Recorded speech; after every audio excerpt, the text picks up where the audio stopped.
Honra a tu padre y a tu madre. Sabes los mandamientos. No cometas adulterio, no mates, no robes, no levantes falso testimonio, no hagas mal a nadie. Honra a tu padre y a tu madre. San Marcos capítulo 10, versículo 19. San Lucas capítulo 18 al 20. San Mateo capítulo 19, 18, 19. Honra a tu padre y a tu madre para que vivas largo tiempo en la tierra que el Señor tu Dios te dará. Decálogo Éxodo 20, 12. Piedad filial. El mandamiento honra a tu padre y a tu madre es una consecuencia de la ley general de caridad y de amor al prójimo, dado que no podemos amar al prójimo si no amamos a nuestros padres. No obstante, el imperativo honra contiene un deber mayor para con ellos, el de la piedad filial. Así Dios quiso mostrar que en el amor a nuestros padres debemos incluir el respeto, las atenciones, la sumisión y la condescendencia. Eso implica la obligación de cumplir para con ellos en forma aún más rigurosa todo lo que la caridad nos ordena en relación con el prójimo en general. Ese deber se extiende naturalmente a las personas que hacen las veces de padre y madre y que tienen tanto más mérito cuanto menos obligatoria es su devoción. Dios castiga siempre con rigor cualquier tipo de violación a ese mandamiento.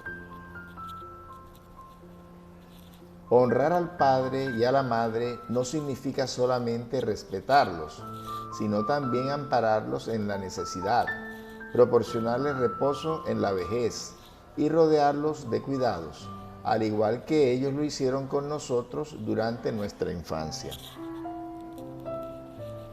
La verdadera piedad filial se demuestra sobre todo en relación con los padres sin recursos. Cumplirán ese mandamiento los que suponen que realizan un gran esfuerzo porque dan a sus padres estrictamente lo necesario para que no se mueran de hambre, mientras ellos no se privan de nada. Cumplirán si los relegan a la habitación más pequeña de la casa solo por no abandonarlos en la calle, mientras reservan para sí mismos la mejor y más confortable. ¿Cuántas veces lo hacen de mala voluntad y los obligan a pagar caro lo que les resta de vida, descargando sobre ellos todo el peso de las tareas domésticas? ¿Corresponderá a los padres ancianos y débiles servir a los hijos jóvenes y fuertes? ¿Acaso la madre les cobró la leche cuando los amamantaba? ¿Tomó en cuenta sus vigilias cuando ellos estuvieron enfermos o todo lo que debió caminar para conseguir lo que necesitaban?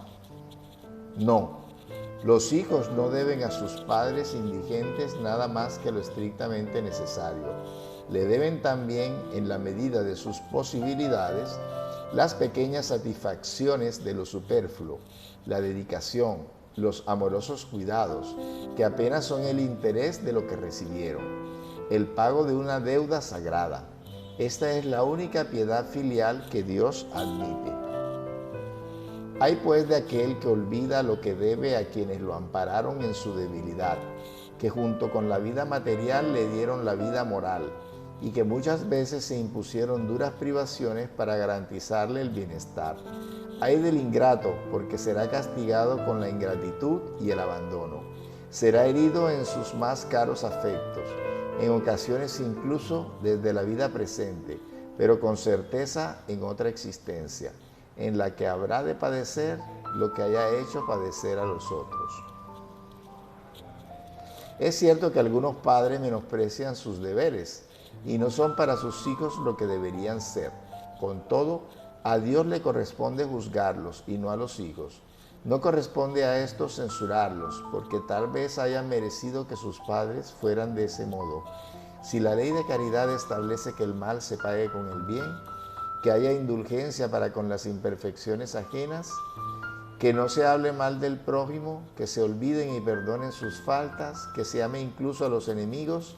¿Cuántos mayores no habrán de ser esas obligaciones en relación con los padres? Los hijos deben, pues, adoptar como regla de conducta para con la madre y el padre todos los preceptos de Jesús relativos al prójimo, y tener en mente que todo procedimiento censurable en relación con los extraños es todavía más censurable en relación con los padres, y que lo que tal vez no sea más que una simple falta en el primer caso puede convertirse en un crimen en el segundo, porque entonces a la falta de caridad se suma la ingratitud. Dios ha dicho: honra a tu padre y a tu madre, para que vivas largo tiempo en la tierra que el Señor tu Dios te dará. ¿Por qué Él promete como recompensa la vida en la tierra y no la vida celestial? La explicación se encuentra en esta frase: que Dios te dará, la cual, suprimida en la fórmula moderna del Decálogo, altera su sentido. Para que comprendamos esas palabras es preciso que nos remitamos a la situación y a las ideas de los hebreos en la época en que fueron pronunciadas. Ellos todavía no comprendían la vida futura. Su vida no se extendía más allá de la vida corporal. Tenían, pues, que ser impresionados más por lo que veían que por lo que no veían. Razón por la cual Dios les habla en un lenguaje que está más a su alcance, como si se dirigiera a niños, y les muestra en perspectiva lo que puede satisfacerlos. Los hebreos todavía se hallaban en el desierto y la tierra que Dios les dará es la tierra prometida, el objetivo de sus aspiraciones. No deseaban nada más que eso, y Dios les dice que vivirán en ella largo tiempo, es decir, que la poseerán por largo tiempo, en caso que observen sus mandamientos. No obstante, al advenimiento de Jesús, las ideas de los hebreos ya estaban más desarrolladas. Había llegado la hora de que recibieran una alimentación menos grosera, de modo que el Maestro los inicia en la vida espiritual al decir: mi reino no es de este mundo.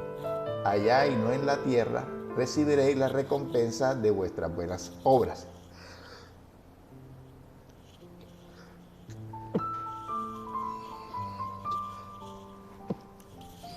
Con esas palabras, la tierra prometida material se transforma en una patria celestial. Por eso, cuando Él los llama a la observancia de aquel mandamiento: honra a tu padre y a tu madre, ya no les promete la tierra, sino el cielo.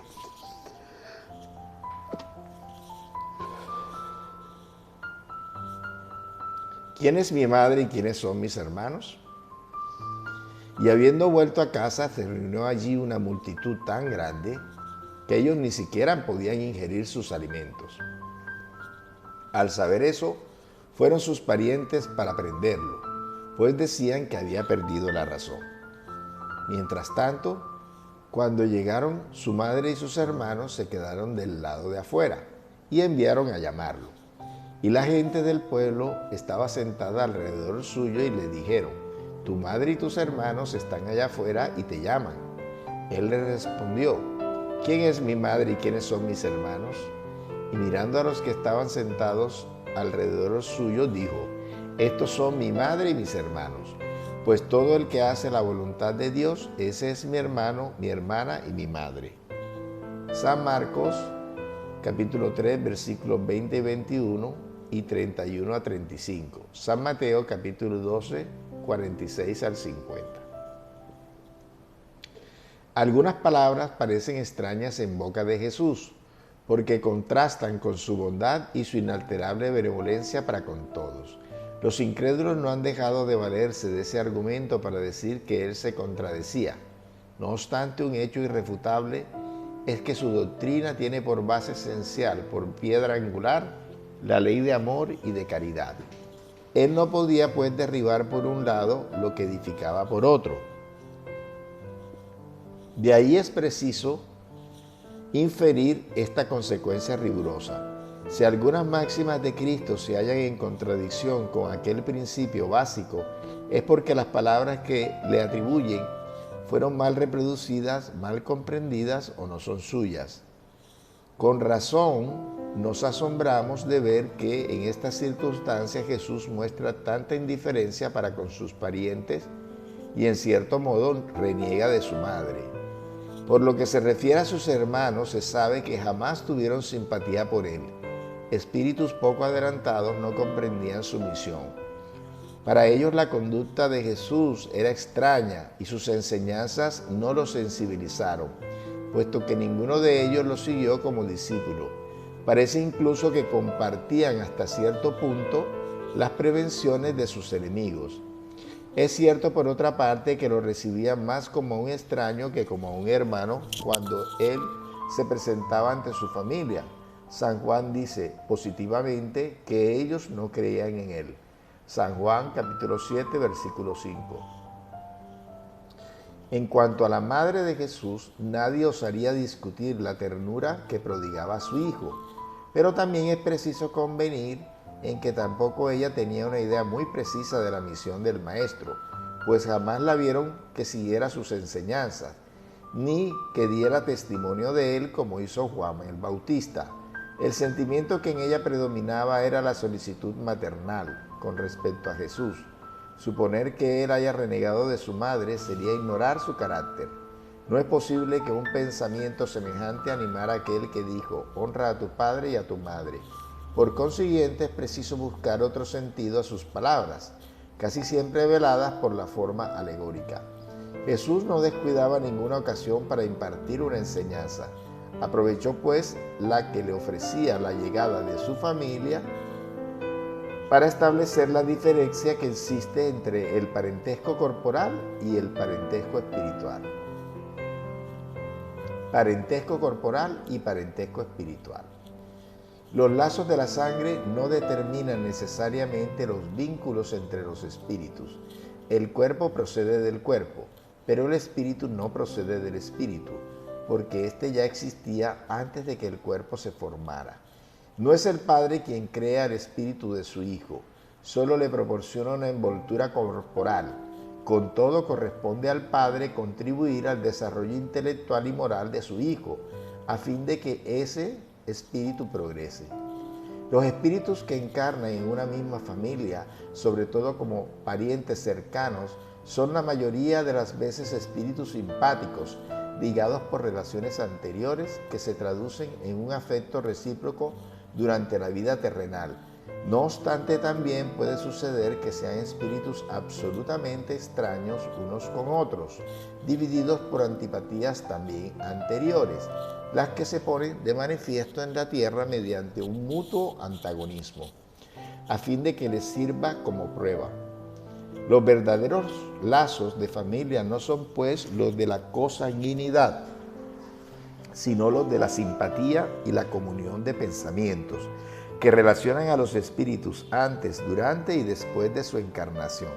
De ahí se sigue que dos seres nacidos de padres diferentes pueden ser más hermanos por el espíritu que si lo fueran por la sangre. Pueden atraerse, buscarse, complacerse mutuamente, mientras que dos hermanos consanguíneos pueden rechazarse, según se ve todos los días.